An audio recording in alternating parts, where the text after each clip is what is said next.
tutakuja maybe kwa hilo jambo la utoshelezi kuna mambo mawili. Ya kwanza, utoshelezi wa numbers ni wangapi, lakini pia kuna utoshelezi wa kiwango cha masomo.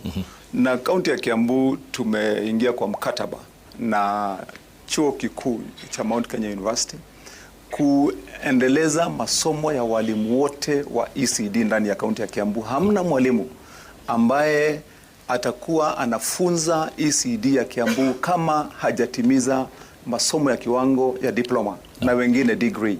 Na kwa hivyo kaunti imepanga mpango pamoja na Mount Kenya University ndio hao walimu wote wanasajiliwa na waanze kusoma. Lakini pia wacha niseme mwakilishi wodi wa Githega ambaye waziri amezungumzia kuhusu hizo shule ako pale, anaitwa Ruth. Maybe Ruth, wewe unaweza sema kama hayo mambo ni ukweli, kwa vile huyo ndio mwakilishi wodi kwa hiyo mahali hapo.